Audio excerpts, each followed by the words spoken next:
While the Uchechukwu family, as Susan proudly considered them, was thriving in Lagos, Vera's life had taken a very different turn abroad. After leaving her babies that fateful day, Vera had indeed boarded a bus and left Lagos. Consumed by a mix of guilt and desperate denial, she traveled to Cotonou first, staying with a distant cousin briefly, and from there managed to get to Europe on a visitor visa that she overstayed, scraping by an odd cleaning jobs in Spain. For a time, the new environment distracted her from the ghost of her past.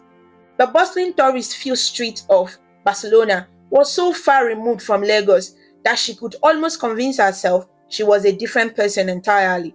She rarely spoke of Nigeria or her family, and no one pressed her. To the new friends she made, mostly other African immigrants in precarious situations, she was just Vera, a single woman trying to make ends meet. But the weight of what she had done never left her. It stuck to her like a shadow, sometimes forgotten under bright light of day, but always there in the dark of night. Many nights she cried herself to sleep, imagining two small faces that she could likely never see again. She wondered if they had survived, if someone kind had found them.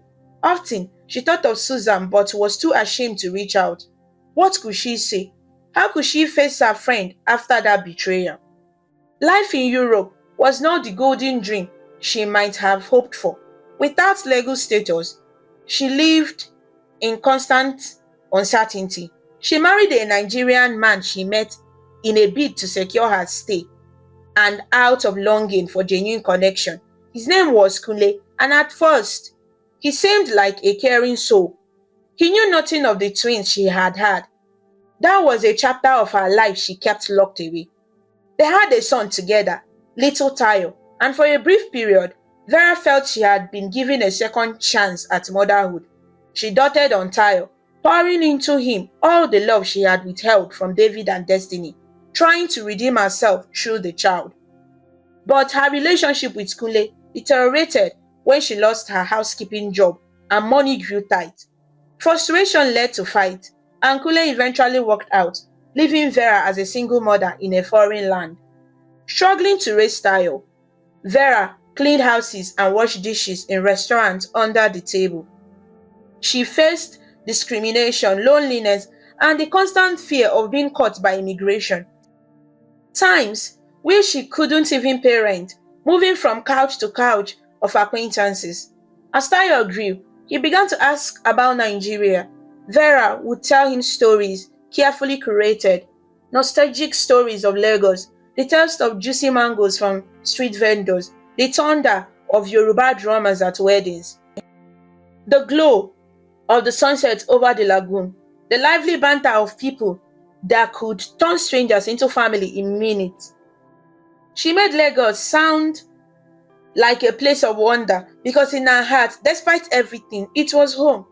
And home called to her, especially as her son approached his teenage years. She didn't want him to grow up an undocumented foreigner, looking over his shoulder as she had to. Almost 25 years after she had fled, Vera returned to Nigeria with 12-year-old Tayo in tow. It was a bittersweet reunion. She was excited to show her son the land of his heritage, but anxious beyond measure about confronting the ghost she left behind. Her first shock was finding strangers in her family home in Ikeja. He learned from neighbors that her parents, aging and ashamed by her disappearance, had sold the house and moved back to the ancestral town in Ibadan years ago. There was no easy way to reach them since their old numbers had changed, but she got an address from an older neighbor who kept in touch. It would be a journey to find them, one she was not ready to undertake just yet. The neighbors' disdainful looks made it clear that in their eyes, Vera was the wayward daughter who had disgraced her family. Hurt and exhausted, Vera decided to focus first on finding Susan. She owed her friend an apology at the very least, and maybe Susan would know about the twins. If by some miracles they had survived. Perhaps Susan had had news of babies found in the area back then. When she visited the old compound where Susan used to live, she was met with confusing news. The current resident, a young woman, informed her that Susan had moved out long ago and had become quite successful. The lady said something about Susan raising two children and living in a big house now, working at a boutique in Yaba. The details were vague, but it was enough to ignite hope and anxiety in Vera's heart. Two children? Could it be? Clutching Tayo's hand, Vera followed the lead to Yaba, checking the well-known boutiques. By sheer luck, she found someone who knew Susan, one of her former co-workers, now running her own shop. The woman recognized the name and confirmed that yes, Auntie Susan had left boutique to open her own shop. But more importantly, she mentioned, she's doing fine, oh. Her two kids even got scholarship abroad. Twins they are. Imagine that. Both of them so intelligent. Vera nearly fainted on the spot. Twins, scholarship. It had to be them. David and Destiny lived. Not only alive, but thriving, educated enough to study overseas. She pressed for more and gleaned that Susan's boutique was now in Victoria Island and that she lived there too. Victoria Island. That was a leap from the modest flat in Yaba. With each passing revelation, Vera's admiration for Susan grew, and so did her shame. While she had been barely surviving abroad, Susan had taken the two children she abandoned and given them a life beyond what Vera could have imagined. It took some days and asking around, but eventually Vera obtained the address of the boutique and by extension, Susan's likely neighborhood.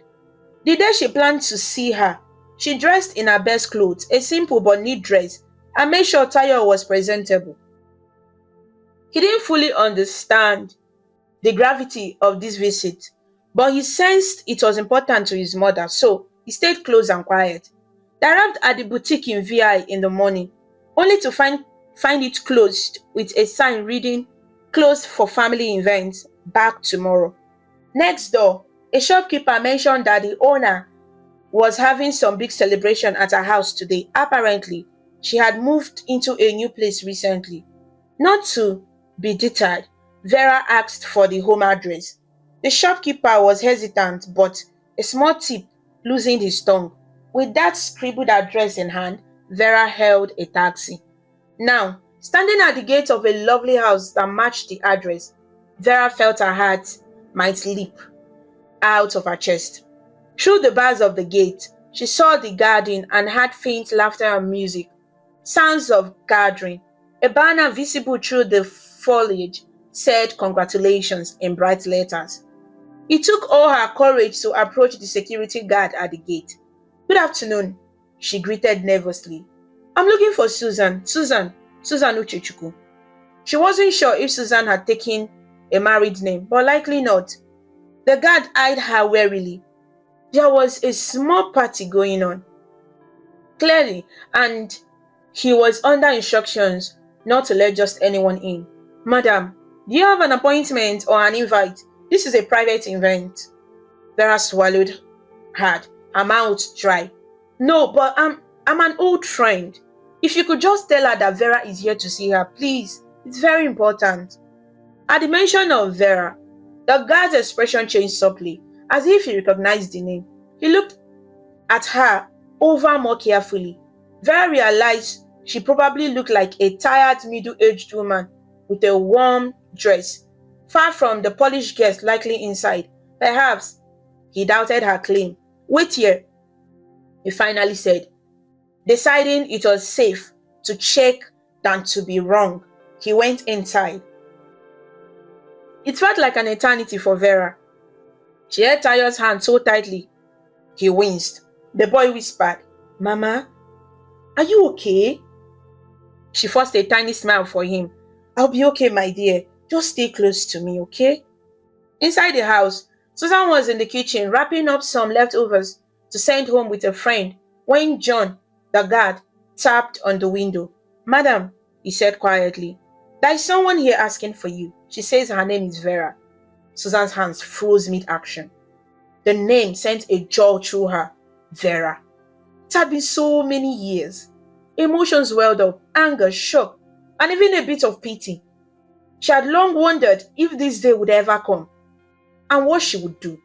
Composing herself, she told John to let the woman in and to guide her to the side veranda, away from main crowd. She didn't want a scene at the party. Moments later, Susan stepped out onto the veranda, closing the sliding door behind her. And there, in the bright afternoon light, stood Vera and a young boy. Vera looked older than Susan remembered. Well, they were both older now, but Vera had a tiredness about her. Shadows under her eyes, and an uneasy stance like someone ready to be rebuked. Susan realized she was instinctively comparing their appearances. Her own form fuller but dressed in a nice lace attire from the party. Vera's frame, lean and dressed modestly. It wasn't pride exactly, but seeing the contrast of their lives etched in their faces. For a moment, neither woman spoke. They just looked at each other across years of silence. Finally, Susan broke the ice. Vera. Vera's eyes filled with almost instantly with tears at hearing her name in that familiar voice. Susan, she whispered. She took a tentative step forward, but Susan did not move to hug her or indicate any warmth, so she stopped. They regarded each other again. Susan's arms were crossed loosely, not in hostility, so much as self-comfort. Vera's arms hung at her side, one hand still holding Tayo's tightly. I never thought, Vera began haltingly. I wasn't sure if I would ever see you again. Susan's expression was unreadable. She wasn't going to make this easy. I'm surprised to see you. To be honest, Vera cleared her throat, testing salt as a tear slipped down. I came to say I'm sorry for everything. I have no excuse, Susan. What I did, her voice broke and more tears came. What I did was unforgivable. But I need to say it anyway. I'm sorry. The raw emotion in Vera's plea chipped a little at Susan's armor, but she remained outwardly calm. She had imagined this conversation many times, often with a lot more shouting, yet in this moment, she just felt tired and cautious.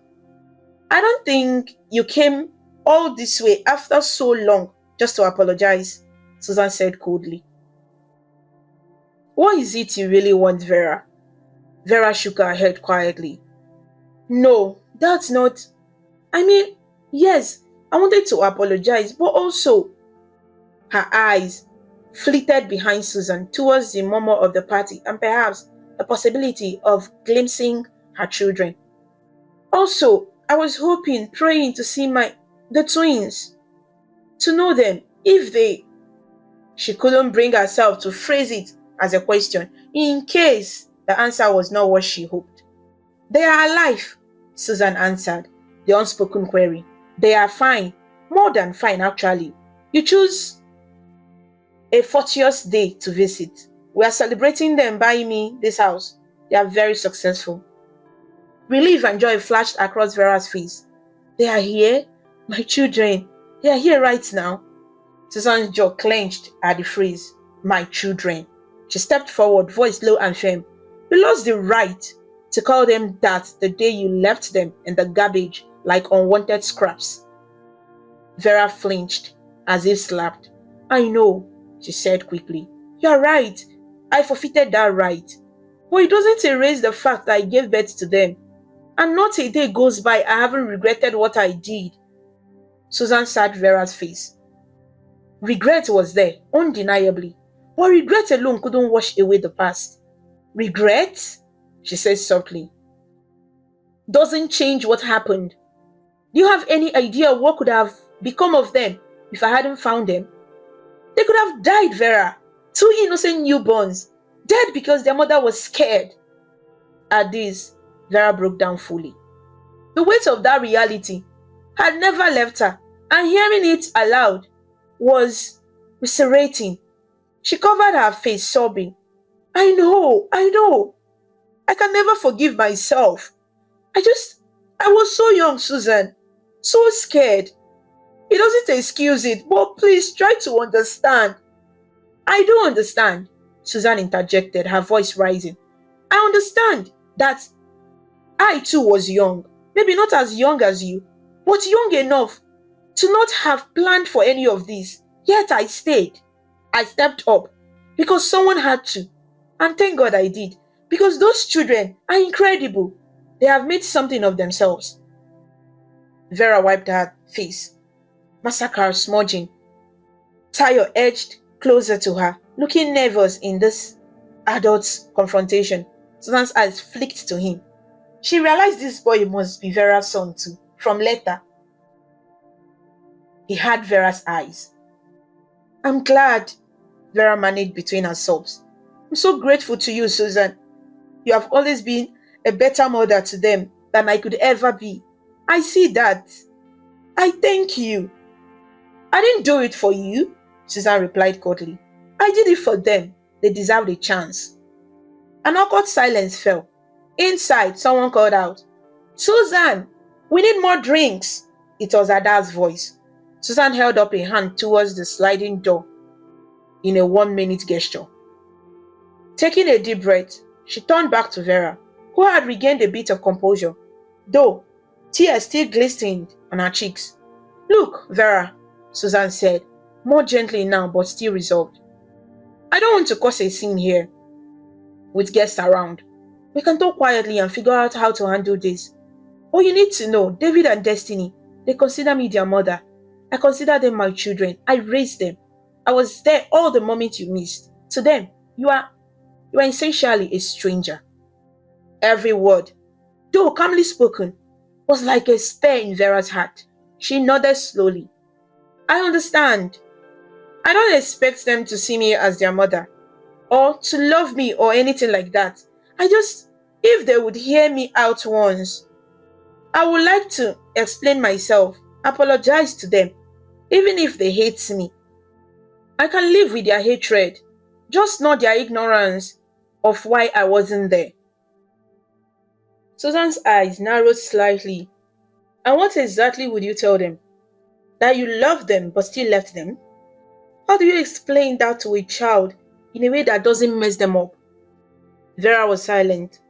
It was clear she hadn't gotten that far in her planning. I don't know, she admitted quietly. Maybe it's selfish of me, but I needed to try. I have been punishing myself for so long, and I needed to see them once, even if from a distance. Susan studied Vera for a long moment. Despite her protective instinct, a part of her felt a glimmer of sympathy. Life had not been kind to Vera in many ways, and indeed, people do desperate things under pressure. She could acknowledge that even if she never condoned it.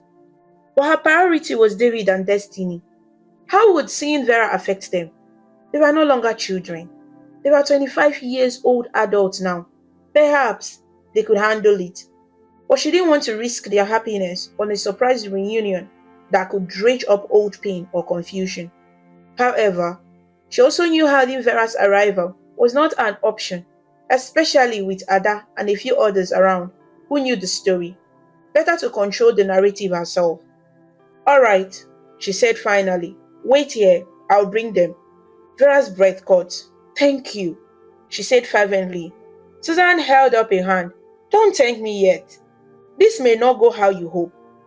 Inside the house, Susan pulled David and Destiny aside from the gathering.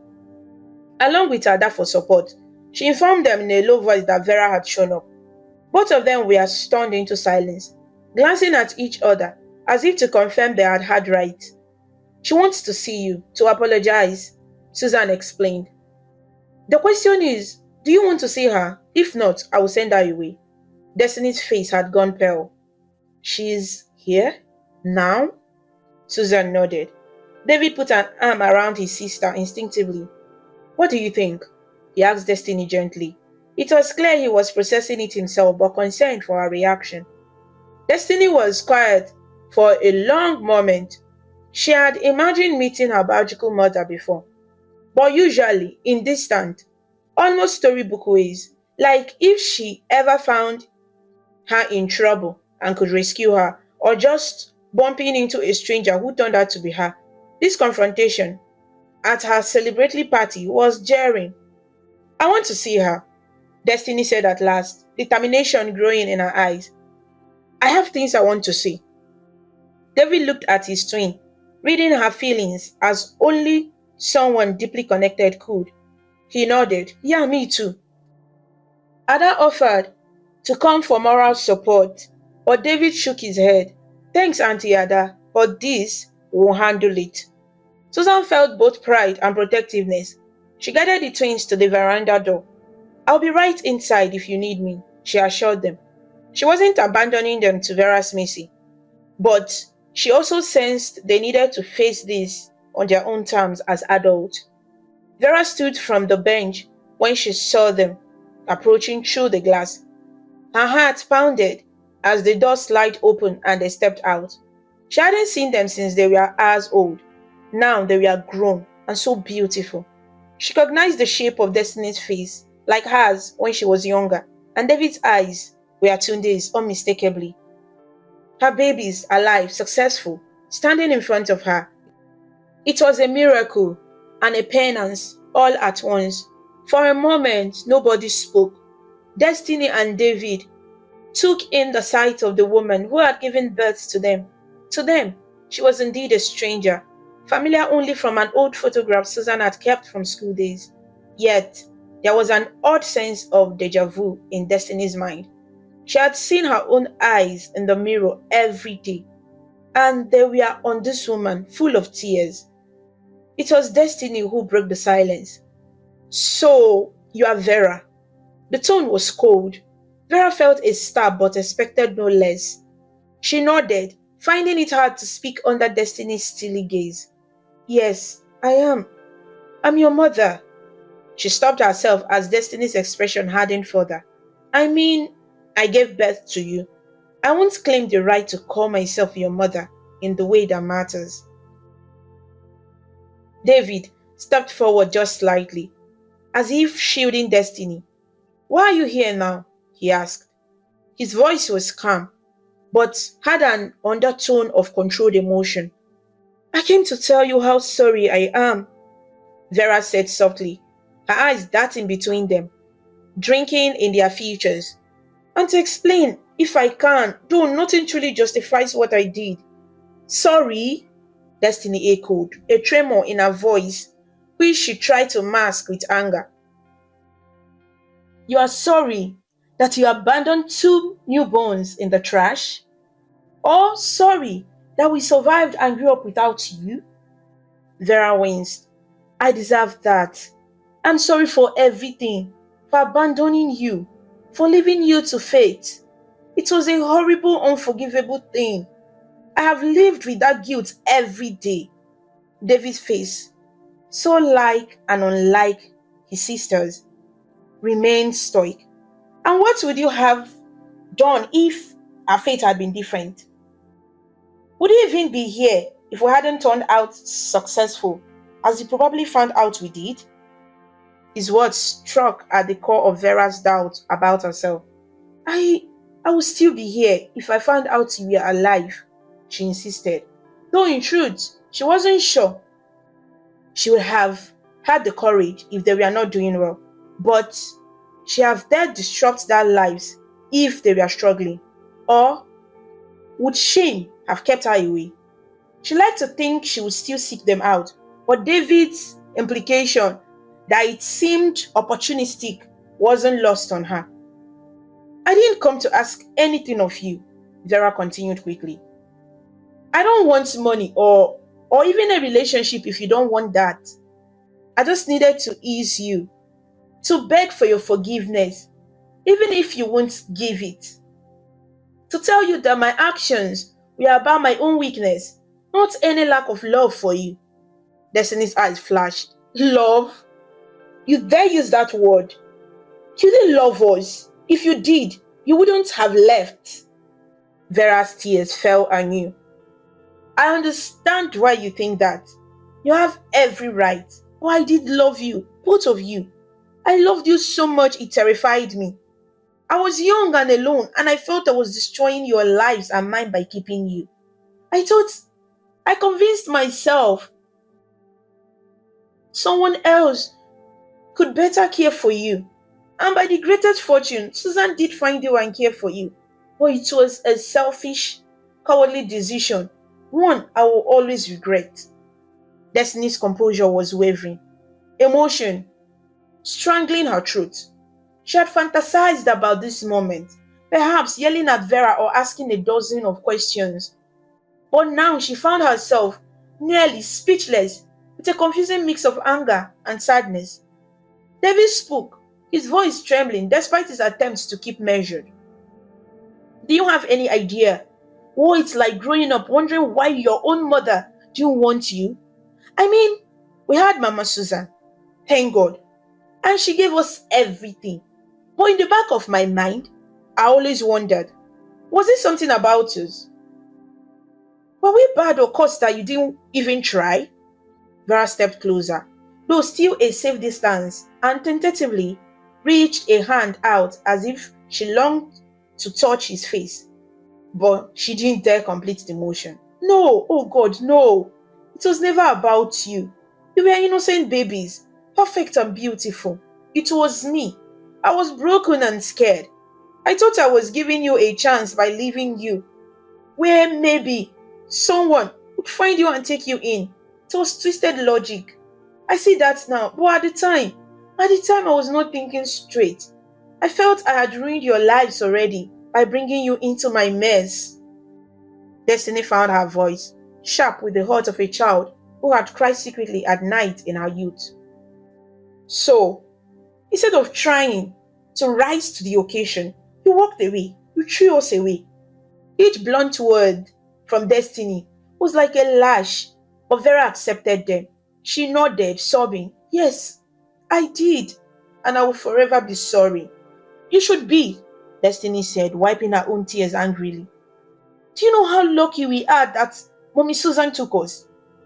If it weren't for her, we might have died or grown up in some horrible orphanage or worse. You are right that nothing can justify what you did. Vera had no defense. She cried openly, nodding.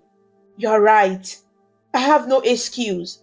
All I can say is I was a coward.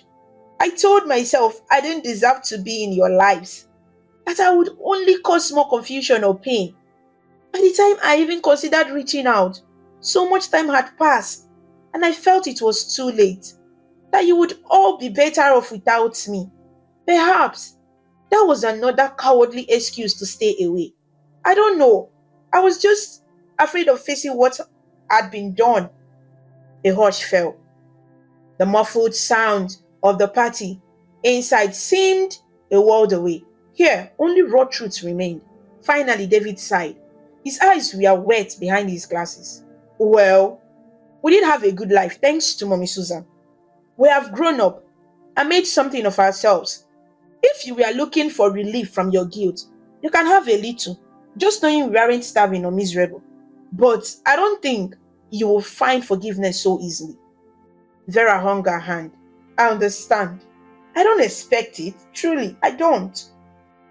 You owe me nothing. In fact, I will leave right now if you want and never bother you again. She meant it. Just seeing them and hearing them, even in anger, was oddly cathartic. They were alive and whole, and that burden at least could ease. She had done nothing to earn involvement in their future and wouldn't fight if they wanted her gone. But Destiny, who had been glaring a moment before, now looked uncertain. She glanced at David again, a silent conversation passing in a look. The twins could communicate volumes without words, as they always had. David nodded slightly to his sister and then addressed Vera. We are not heartless, and we were raised to be compassionate. It hurts a lot what you did, but seeing you now, you are clearly hurting too. You have had your own share of suffering, I can tell. Vera looked up, surprised at his perspectiveness. Destiny gave a small huff, wiping her eyes. Mama always says to be kind. But it's hard, you know. I have all this anger towards you.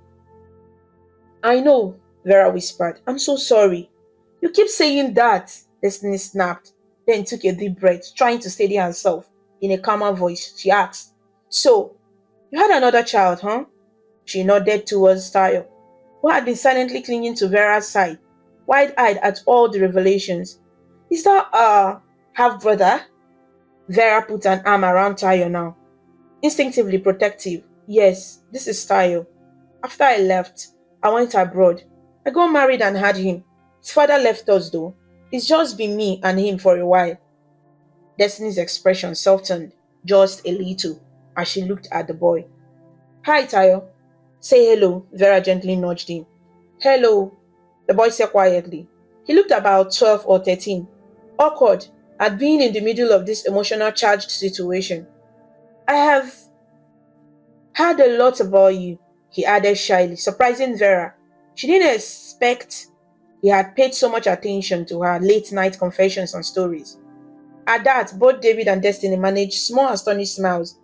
The idea that their existence was known to someone else, that perhaps their mother had spoken of them, was a new thought. You have? David asked. Tayo nodded. Mom always talks about how she made mistakes and left you. She prays for you a lot. And you are happy and okay. She showed me a picture once of when you were babies. Vera hadn't realized Tayo, in his innocence, might act as her little advocate, but she was grateful he spoke up.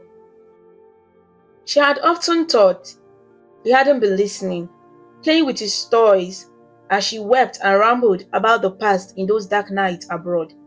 Destiny and David exchanged glances again. Hearing this from the boy's mouth chipped away at some of their resentment. He didn't erase the past, but gave a fuller picture of Vera's suffering. Destiny sighed. I don't know what to do with you, Vera. Part of me wants to hug you because I see how much pain you are in. Part of me wants to never see you again because it's easier than dealing with all these feelings. David put her arm around his twin. We don't have to decide anything permanent today. This is a lot for all of us. He looked at Vera then.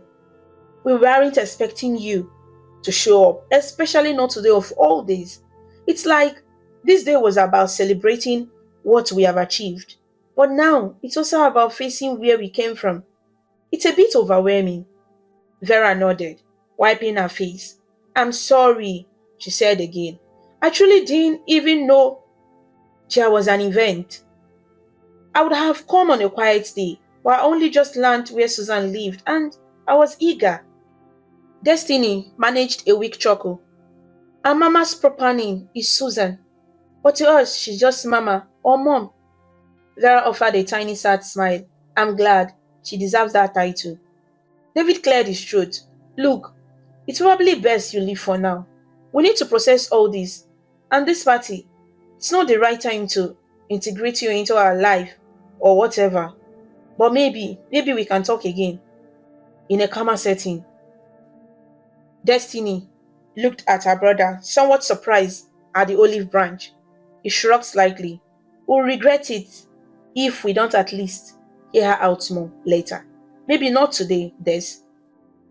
She's like it or not, our blood. The pragmatic part of David's mind reasoned that completely rejecting Vera would bring only bitterness, and their lives had been too blessed to harbor such poison indefinitely. Destiny took a deep breath, then nodded. She looked at Vera. I'm not promising I will ever be able to fully forgive or have a normal relationship, but I think I would like to meet you again, maybe without so much drama and people around. Hope sparkled in Vera's eyes, even as they reddened from crying. Anytime, anywhere, I would be so grateful just for the chance, even if it's just to answer your questions or a few medical history forms, she added self-deprecating, trying to inject a bit of humor. Whatever you want from me, if anything, I will do it. Her humility, an almost servile tone, made Destiny uncomfortable. She realized she didn't actually want to see this woman grovel. It was more satisfying in her imagination than in reality. In person, it just felt sad. Okay, Destiny said quietly. We'll be in touch. How can we reach you? Vera quickly fished out a slip of paper, not trusting her phone's longevity or her number staying active since she was still settling in Nigeria. She had written her new local number and an email and the address of a distant relative she was staying with. She handed it to Destiny, who took it gingerly. "We will call," David assured. "But give us some time," Vera nodded. "Of course, take all the time you need. And thank you for even listening to me this much."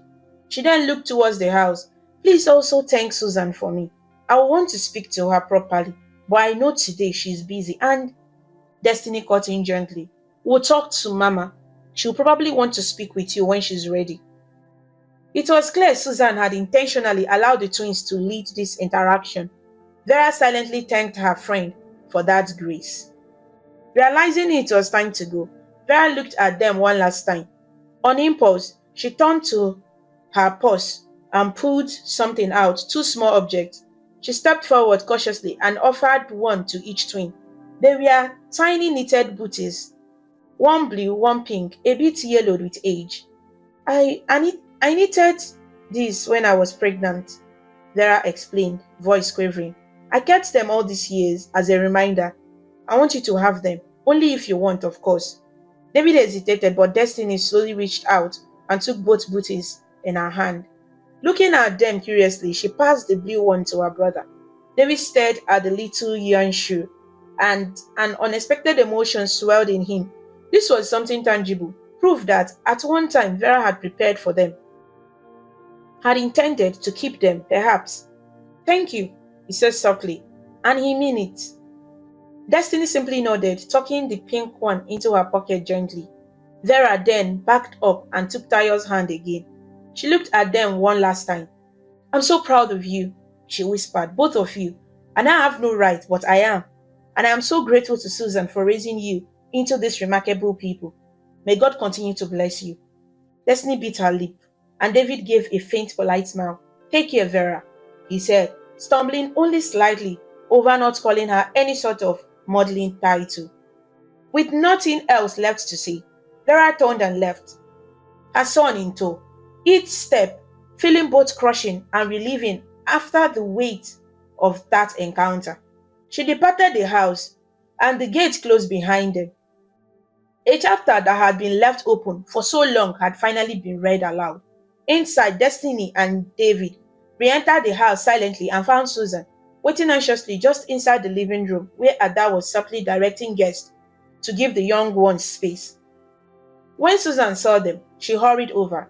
"Are you two all right?" Destiny said shakily. "I don't know, but we'll be." David put an arm around Susan. "Mama, let's go cut that cake, okay? We have had enough drama for one day." He didn't elaborate, and Susan didn't push right then. There would be time later to discuss. For now, they went back to the celebration, a bit subdued but holding together. Vera's appearance had stirred a storm, but it had not broken them. If anything, it reaffirmed their bond with Susan. They looked at her and saw the mother who stayed, the mother who chose them, time and again. And if they hugged her a little tighter that evening, she understood why. In the weeks after that unexpected reunion, David and Destiny kept their word and reached out to Vera. The initial phone call was awkward but civil, and eventually they met in a neutral place, a quiet cafe, to talk more. This time, Susan came along. By mutual agreement, she had the right to closure as well, and the twins wanted her there.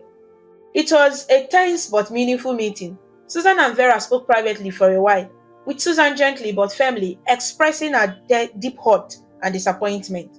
Vera accepted every word, apologizing repeatedly and thanking Susan for everything.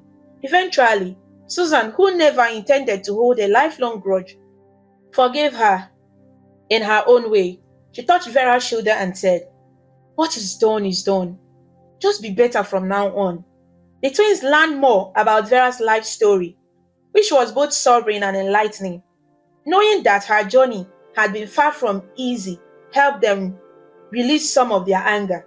They didn't excuse what she did, but they began to understand the flawed, desperate person behind the act. A conscious relationship developed, not mother and children, exactly more like distant relatives who found a connection. The twins didn't call her mom. That title remained Susan's alone in their heart. But they did call her Auntie Vera, or sometimes just Vera. She became something like an aunt or family friend to them gradually. Vera, for her part, was grateful for any scraps of relationship. She enjoyed hearing about their work and lives, and she introduced them to Tayo properly. The young boy delighted to have older siblings, bonded with them quickly in a hero worship sort of way. Over the next few years, the once painful, broken family knitted itself into a unique but functional shape. Vera remained living on the outskirts of Lagos in modest circumstances, but David quietly helped Tayo enroll in a good school and even took him on as an intern in his company during holidays, giving the boy guidance and opportunities. Destiny spent time with Vera on occasion, taking her to art galleries or out for lunch, sharing pieces of her life in Canada and Nigeria. It was not the kind of warm, picture perfect family affair one sees in movies. There were still unresolved emotion at times and a certain careful distance, but it was much better than the cold silence and mystery that had reigned before. The story of Vera and Susan and the twins became somewhat known in their community thanks to a nosy auntie or two and a newspaper story that hinted at it. People marveled at the twist of fate. Many saw Susan as a hero, and she modestly deflected such praise, though the twins loudly agreed that she was their hero. Vera humbly accepted her role as the example of what not to do, even speaking in a few church gatherings and community youth meetings, arranged by Susan actually, about the consequences of teen pregnancy and the importance of not succumbing to fear. If her mistakes could prevent even one girl from doing something similar, she felt it was worth sharing her shame. Meanwhile, David expanded his tech business across Africa as planned. He became quite a successful entrepreneur, employing many and giving back through free coding classes for youth in Lagos. Destiny flourished as an architect, designing not just luxury buildings but also spearheading a project for affordable housing in poorer areas of Lagos, wanting a legacy to include improving life for others. They both carried with them the values instilled by Susan: compassion, generosity, and hard work. And yes, they also carried the lessons of Vera's life: the importance of responsibility and forgiveness. In time, both siblings found love. Destiny met Kunle, a different Kunle, coincidentally the photographer mentioned earlier, and they married in a beautiful ceremony by the beach. Destiny designed her own wedding dress and the event space decor. Susan walked her down the aisle since Destiny felt it's right that the woman who raised her give her away. Vera was a guest at the wedding, content to quietly watch from a pew as Susan took the spotlight as mother of the bride. A year later, David married Bola, the kind-hearted lawyer he had introduced to the family some time back. It was another joyous celebration. This time, David had both Susan and Vera on his arms. When it came to the mother-son dance, a gesture that moved Vera to tears and even got Susan misty-eyed. Bola's family, hearing the whole history, had been amazed but accepting. After all, in Nigeria, extended families are complex anyway. As time passed, grandchildren arrived. Destiny had two boys. David had a girl. Susan reveled in being a grandmother, spoiling the kids with treats and stories. She often visited the twins abroad when invited, though she preferred them coming home to Nigeria when her heart was. Vera was a grandmother too, though the children saw her as more of a grandma figure they visited occasionally, and to her credit, Vera managed to improve her life gradually, taking night classes to finish her secondary education and even a diploma in catering, which she used to start a small business, making snacks and cakes to sell. It gave her some financial stability beyond what her children insisted on giving her. The city of Lagos, ever evolving, never forgot the tale entirely. The neighborhood in Ikeja, where it all began, would gossip from time to time. Ah, that's Adewale's daughter. Can you imagine how it turned out? The twins are big people now. See as God works. Mr. Adewale, who had reconciled somewhat with Vera after she begged forgiveness, and seeing how well his grandchildren turned out softened him, was sometimes chided by peers for his past harshness. He lived his final years in a mix of pride and regret, but the twins did visit him, and their grandmother occasionally, bridging that gap too. One sunny afternoon in Victoria Island, the garden of the house the twins bought, Susan sat under a mango tree watching her grandchildren play. She was in her 70s now, still healthy but walking a little slower. The twins were both visiting from abroad with their families. A rare treat to have everyone together. Laughter and the sound of children's feet on the grass echoed. Vera was there too, having been invited by destiny. You are part of this family in your own way, she would say. She helped bring out cold drinks and snacks, comfortable enough now to be part of these gatherings without too much awkwardness. Susan turned to Vera as they both sat in the shade. Can you believe how far we have all come? She said, shaking her head with a smile. Look at those kids. If someone told me decades ago this is how it would end up, I wouldn't have believed it. Vera nodded, her eyes on a little girl who was the splitting image of destiny at that age. Truly, God has been merciful. I count my blessings every day. Susan patted Vera's hand lightly, a sign of camaraderie that would have been unthinkable years prior. I think we did all right, you and me, she said. Vera gave her a surprised look. Me? I hardly did anything. You did everything. No, Susan insisted kindly. You gave birth to them, and when the time came, you humbled yourself and came back. That took courage too. It completed the circle. I think it healed something in them, meeting you, and maybe in you as well. Vera felt tears, but they were gentle ones. You're a generous soul, Susan. Always have been. I can never thank you enough. Stop that, Susan said with a playful roll of her eyes. We are way past the point of thanks. Let's just enjoy the harvest of what we sowed. In the golden afternoon light, the group eventually gathered for a big family photo. Susan and the saint are holding her newest grandbaby, flanked by Destiny and David and their spouses and kids. Ada, who was visiting too, stood by Susan's side with pride. Vera lingered at the edge, not wanting to intrude, but David beckoned her in. She ended up standing a step aside, not front and center, but there, part of the frame. The camera captured a moment of unity and love born out of past mistakes and extraordinary acts of kindness. It was a testament that life could be unpredictable and harsh, but also forgiving and beautiful. In the end, the story of Vera, Susan, David, and Destiny became a sort of modern folktale in their community.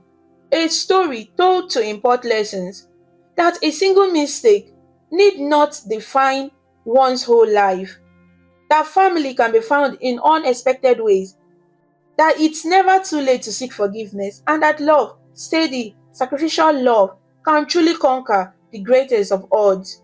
And as for the twins, they never forgot where they came from.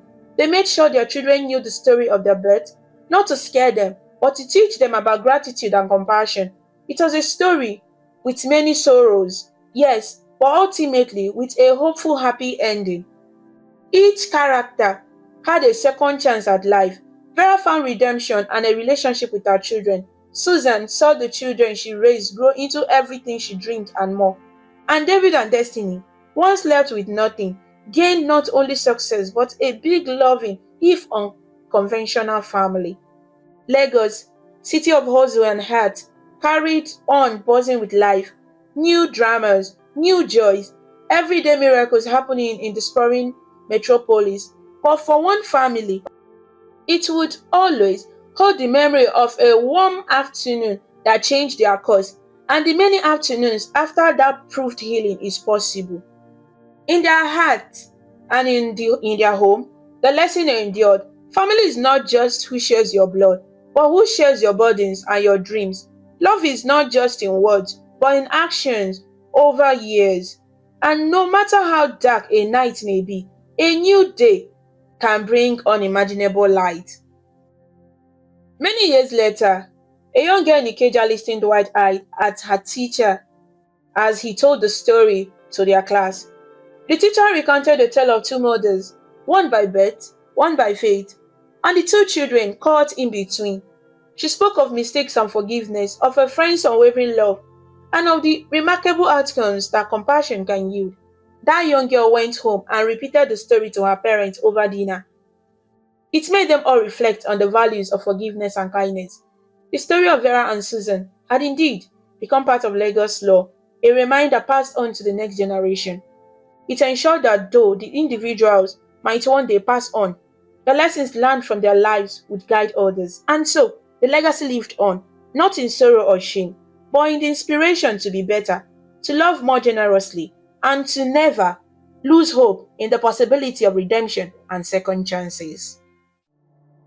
Thank you so much for watching this amazing story about Susan, Vera, and the twins on African Stories by V. If you liked it and felt inspired with your journey, please show your support by clicking the like button, sharing with your friends, and leaving a comment below. To see more interesting stories and learn about different cultures, subscribe to African Stories by V, and do not forget to ring the notification bell so you never miss a new story. Your support means a lot and helps us bring more stories to you. Until we meet again, stay connected, stay inspired, and keep smiling.